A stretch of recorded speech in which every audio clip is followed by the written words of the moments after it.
कधी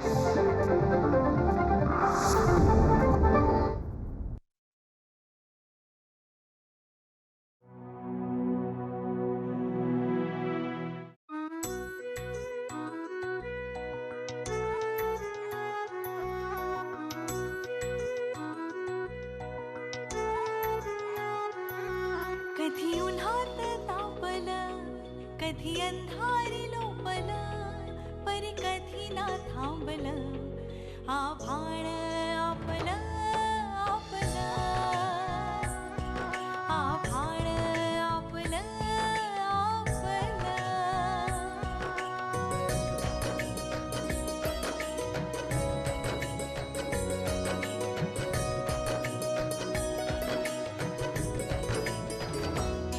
बोलणारा बोलतो, चालणारा चालतो, वाट सरताही सरेना, किती अंतर आपलं, आभाळ आपलं आपलं, आभाळ आपलं आपलं. ओ हो, तू जन्मदात्री नाही का माझी? तुझ्या पोटी जन्म घेतला ना मी, तरी तू कामाक्षी शिवराज आणि मी मुग्धा राव राणे. हा चिंगे, अगं मी इथं आली आहे ती कामाक्षी शिवराज म्हणून नाही ग, तर गौरी राव राणे म्हणून. वकिलांना बोलावलं, मृत्यूपत्र केलं, सारी धनदौलत, जमीन जुमला, रोग दागिने, शेअर्स, सगळं सगळं तुझ्या नावाने केलं. तुझा बाबा म्हणजे एक भला माणूस होता. संत तरी असे काय भले असतात. त्यांनी शब्द पाळला, घटस्फोट दिला मला. जाण्यापूर्वी त्यांचे लग्न लावूनच मी निघालो. चिंके, मी तुमच्या बाबांची कधीच नव्हते. त्यांनीही हे मान्य केलं होतं. यात तू तुझी सोय पाहिलीस, फक्त तुझी. तू जग जिंकायला निघालीस आणि आम्ही इथे संपूर्ण पराभूत झालो होतो. कसे जगत होतो याची कल्पना येईल तुला? तू जेव्हा दिव्याच्या झगमगाटात नाचत होतीस, तेव्हा आम्ही दारिद्र्याच्या काळोखात चाच पडत होतो. तुझ्या जेव्हा नोटांचा पाऊस पडत होता, तेव्हा आम्ही इथे एक एक गहाणपत्रांवर सही करत होतो. तुझ्या गळ्यातल्या गाण्याला जल्लोषाची दाद. इथे आमच्या हुंदक्यानं ऐकायला पडवीतली साधी कुत्री सुद्धा नव्हती. आणि अखेरीस अशी तुझी सुटका होऊ देणार नाही. पायाच्या राशी पैशाने नाहीशा होत नसतात. या तुझ्या मृत्यूपत्रात मिळणारे कोट्यवधी रुपये आम्हाला आमचा उद्ध्वस्त केलेला काळ, हाल, अपेक्षा, यातना सगळ्या विसरता येतील. सगळ्या अपराधांना समजून घेऊ शकले असते, पण पोटच्या गोळ्याला टाकून गेलीस. मातृत्व लाठाडून गेलीस. या अपराधाला क्षमा नाही. तू सुखा समाधानानं मरावं अशी माझी इच्छा नाहीये. चालती हो, पुन्हा कधीही यायचं नाही. मला तुझं मृत्यूपत्र स्वीकारायचं नाहीये. आज शब्दावर संपवते. पुन्हा भेटलीस तर शब्दानं बोलेनच असं नाही. निघ तू. तुझी माझ्या मरणाविषयीची इच्छा पूर्ण करण्याचा मी आटोकाट प्रयत्न करेन. मी मृत्यूपत्र ठेवून जाते तुझ्या नावे. त्याचं तू काहीही करू शकतेस. मी परत येणार नाही. मी शपथेवर सांगते, मी शरीराचे व्यवहार कधीच कुणाबरोबर केले नाही. फक्त कला सादर केली, बिदागी घेतली. लोक काही उठवतात आणि मला ते सांगायचंच नव्हतं. पण सगळं पुरं करायला हवं. मी तुला घेऊन जाणार होते. तुझ्या बाबांनी तसं कबूलही केलं होतं. मी खूप विनवलं, पण नाही मानलं. घटस्फोटात त्यांनी ती अट घातलीच. त्यांनी माझ्या पोटचा गोळा कबूल करूनही मला दिला नाही. इतका भला माणूस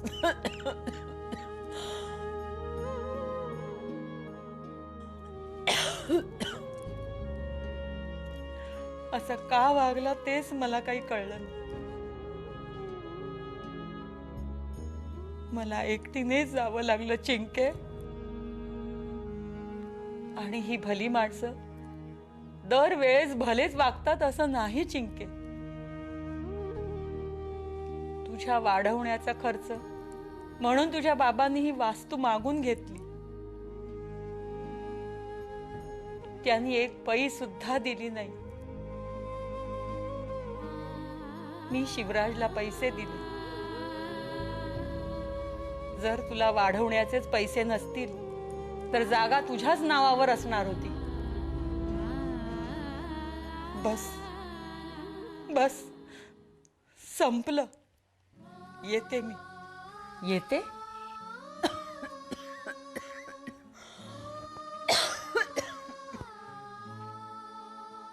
येणं होणारच नाहीये. जाते.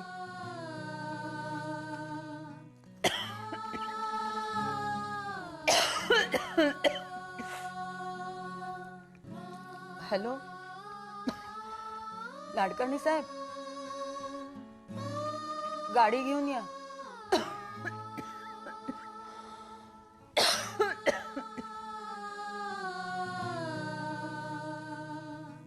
माझ्या मरणापुरते पैसे मी माझ्याकडेच ठेवले.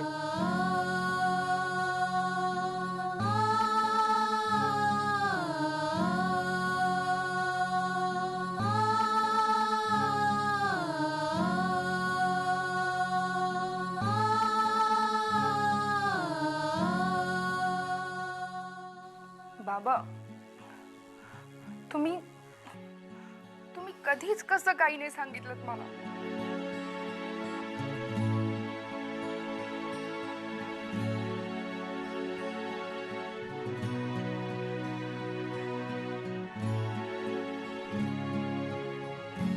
हॅलो नाडकर्णी साहेब, मी मुग्धा बोलते. मॅडमना सोडून आल्यावर जरा प्लीज इथे याल. मला तुमच्याशी अत्यंत महत्त्वाचं बोलायचं आहे. प्लीज. थँक्यू.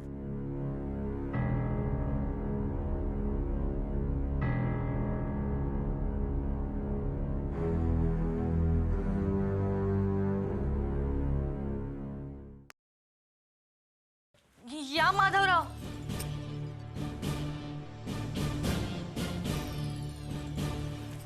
तुम्ही?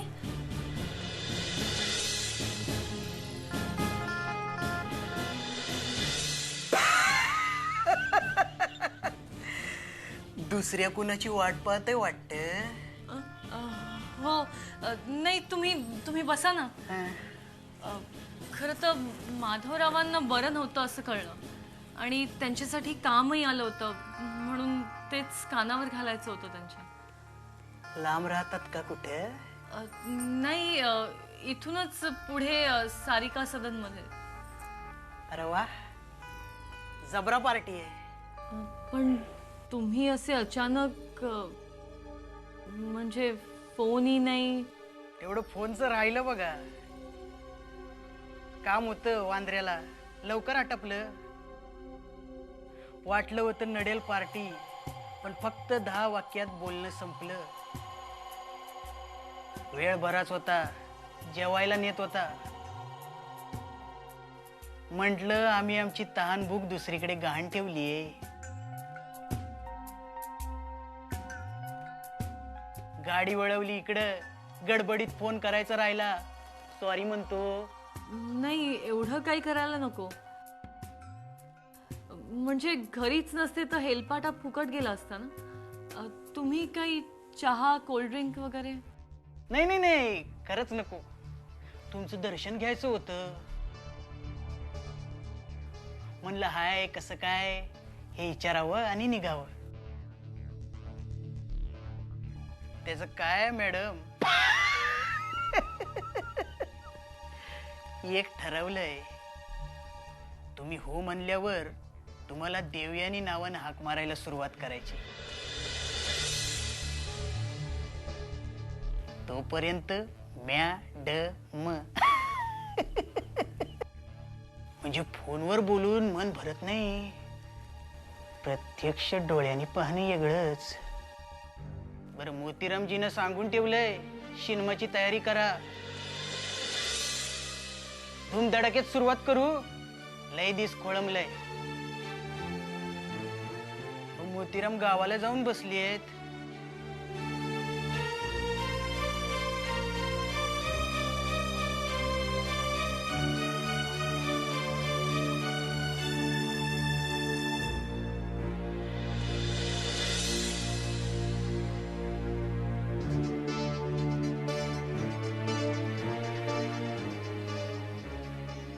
गोविंदराव, असे काय पाहताय? हा? अहो, उठ कसा 8-8 दिवसाचं अनपाणी खाऊन घेतो, तसं तुमच्याकडे आल्यावर आमचा उंट होतो बघा. आता 4-5 दिवस तरी दोन्ही डोळ्यांची तक्रार नसणार. काय गोविंदराव, काय हे कुणी ऐकलं तर? कोण कशाला ऐकतंय? आता तुम्ही सांगायला जाऊ नका म्हणजे झालं. विचार चालू आहे ना आमच्या प्रस्तावाचा. आम्ही आमच्यातर्फे पूर्ण तयारी करून होकाराची वाट बघतोय. करताय ना विचार? जास्त वेळ घेऊ नका मॅडम.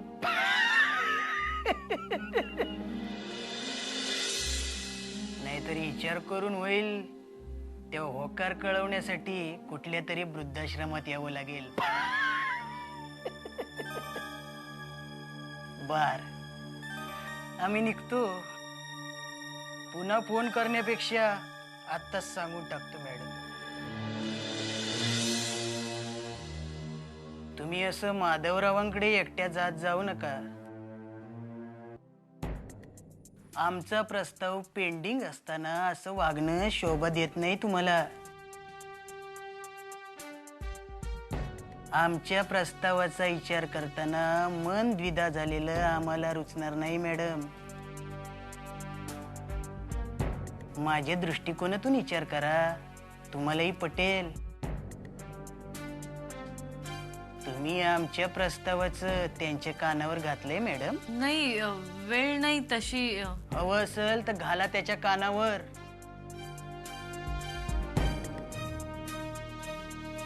तोही समजून घेईल. कमी सांगू त्याला? नाही, नको. सांगायची वेळ येईल तेव्हा मीच सांगेन. मॅडम, हे सगळं तुमच्यावरच्या प्रेमामुळे बरं का. खुळ व्हायला होतं. येऊ आम्ही. या. तुम्ही त्यांना इकडे बोलवा. तुम्ही एकटं जाण्याचं टाळा. बरं. काही खाल्लं नाही तुम्ही? आता चक्कर टाकतो ऑफिसात. तिकडे थोडे पेपर चेक करतो. आणि तो आपला प्रोफेसर आहे ना, त्याच्याकडे बघतो. हा, आणि मग जेवतो आणि मग जातो जळगावला. निघतो मी. चालेल. तुम्ही बसा ना. हा, बसा तुम्ही. नाही, नको. तशी आम्ही अभिमन्यू बरं का. हा, चक्रव्यूहात शिरायचं पण माहिती आहे आणि चक्रव्यूहातून बाहेर पडायचं पण.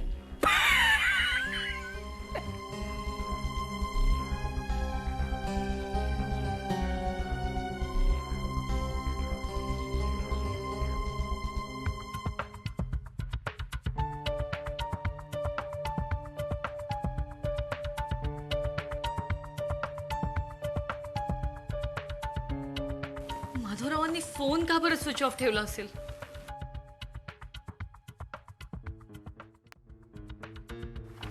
मॅ कम इन मॅडम? अरे या नाडकणे साहेब या, बसा. तुम्ही कशासाठी बोलवलं याची किंचित कल्पना आली आहे? तो विषय आहेच. हे घ्या, वकिलाची नोटीस. आमच्या बंधुराजांनी आमच्यावर बजावली आहे या घराच्या मालकीच्या बाबत. विनाशकाले विपरीत बुद्धी. आणखी काय? घरी गेलो होतो आबासाहेबांना भेटायला, तेव्हा रागिनीने ह्या नोटिशीचा विषय काढला होता. तेव्हा मी निक्षून सांगितलं, ह्या घरावर जागेवर फक्त मुग्धा रावराणे यांचाच हक्क आहे. हवं तर तुम्ही ते कागदपत्र तपासून पाहावे. ह्यात तशी मागणी केली आहे त्याने. नाडकणी साहेब, तुम्ही जरा सल्ला द्याल? मॅडम, तुम्ही स्वतःहून पुढाकार घ्यावा. त्यांना कागदपत्रे पाहायला द्यावीत. त्यांना खात्री करून घेऊ दे. आता ह्या मृत्यूपत्राविषयी ते असाच अविश्वास दाखवतील. एखादी जॉईंट मीटिंग. आत्ताचा विषय आत्ताच बोलणं झाल्यावर. नाडकणी साहेब, तुम्ही या नोटीसला उत्तर द्याल का? देईन. त्यांना दस्तऐवज अर्थात फोटोकॉपी पाहायला द्यायची परवानगी द्यावी. तुम्हाला तसं वाटतंय? वाटतं, ठामपणे वाटतं. नात्यातलं आहे, जास्तीत जास्त पारदर्शी असावं. हे केव्हाही चांगलं. ओके, तुम्हाला वाटतंय तर हा झाला नोटिसीचा विषय. मी फोन केला होता तो या मृत्यूपत्रासंदर्भात. त्या कामाक्षी देवींना हॉटेलवर सोडलं, पण त्यांनी खूप आग्रह धरला. सारी हकीकत पुन्हा एकदा सांग. पुन्हा एकदा वचन घेतलं की तुम्हाला समजेल. खूप थकल्या बोलून. औषध घेऊन झोपून गेल्या. म्हणजे माझ्या जन्माचा, तिचा, माझ्या आई वडिलांचा सारा इतिहास तुम्हाला ठाऊक झालाय का?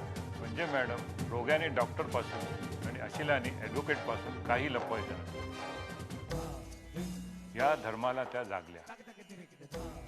मी स्वतःहून एका शब्दाने विचारलं. नाडकणी साहेब, अविश्वास दाखवायला मी काय एवढी इमॅच्युअर नाही आहे.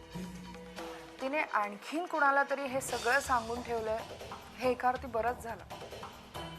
नाडकणी साहेब, या सगळ्यामध्ये मला तुमची मदत हवी आहे. हा गुंता मला सोडवायचा देखील नाही.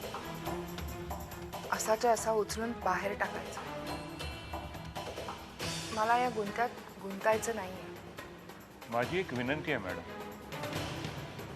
तुम्ही ते मृत्यूपत्र डोळ्याखालून घालावं. 60-65 कोटीची मालमत्ता आहे.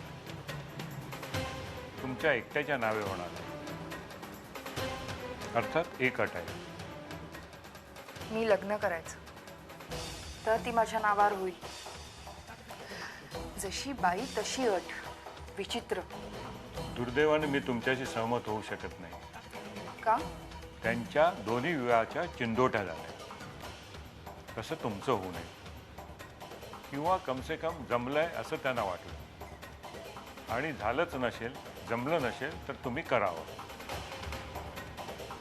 आणि तुम्ही आणि तुमच्या वंशजांनी उपभोग घ्यावा अशी भावना व्यक्त केली आहे. अर्थात ही जन्मदात्रीची अपेक्षा अवास्तव आहे असं मी तरी म्हणू शकत नाही. त्या तुमच्याही अशिल्यात म्हणून तुम्ही त्यांची एवढी बाजू घेऊन बोलताय का? नाही नाही मॅडम, प्रत्येक तपशिलात आम्ही ॲडव्होकेट नसतो. कायद्याच्या पलीकडेही पाहू शकतो. शेवटी त्या फार मोठ्या कलाकार होत्या मॅडम. आता मी काय ठरवलं ते ऐकवते मी नाडकणी साहेब. मी हे मृत्यूपत्र स्वीकारायचं नाकारते. मला तो डागाळलेला पैसा धनदौलत नको आहे. मातृत्वाची तडजोड करून मिळवलेला पैसा आहे. ती माझी मनस्तापात हाल अपेष्टात गेलेली वर्ष परत देऊ शकत नाही. मला हा पैसा घ्यायचा नाही. बरं नाडकणी साहेब, आता मला सल्ला द्या. आता मी काय करावं? म्हणजे हे मृत्यूपत्र मला अवेरता येईल? मॅडम, मृत्यूपत्र स्वीकारायचं नाही. म्हणजे मग यातील मालमत्ता, धनसंपदा सरकारी जमा होईल. हे सगळं तुम्ही त्यांच्याविषयी बोललात ते तंतोतंत वाटत असेल तर. म्हणजे मातृत्वाच्या तडजोडीविषयी म्हणालात. त्यांना ती करावी लागली तुमच्या बाबतीत. तरीही तिने कलेची आहुती द्यायची होती, ते तर ती करू शकली असती असं मला वाटतं. अर्थात माझ्या दृष्टिकोनातून.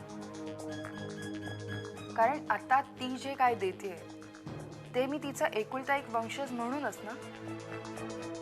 तेव्हाही मी एकुलती एकच होते. तरीही मला जे वाटतं ते मी सांगतो. तुमच्याबद्दल जे काय घडलंय ते तुम्ही सांगावं. ती तुमची सख्खी भावंड नाहीत हे सत्य सांगणं त्यांना जरुरीचं आहे.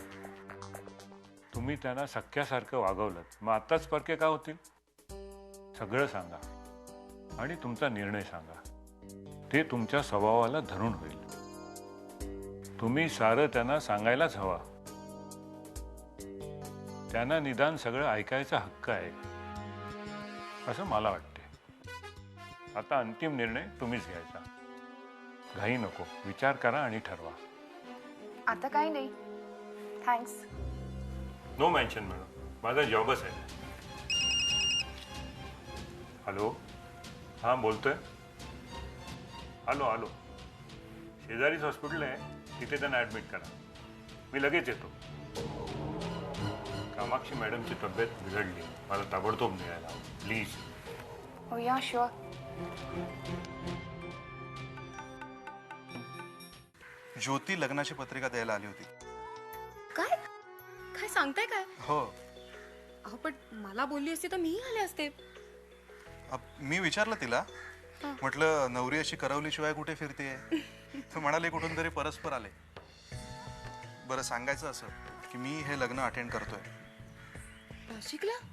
हां, म्हणजे कसं आहे, लग्नापूर्वी लग्न अटेंड होईल आणि तुझी कंपनी मिळेल मला एक दिवस. धावपळ म्हणालीस? इतर काही म्हणजे मी तुझ्या मदतीसाठी मोकळा आहे. काही लागलं तर विनासंकोच सांग. आणि हो, इथे मी रागिणीचा बाप आहे हे विसरायचं.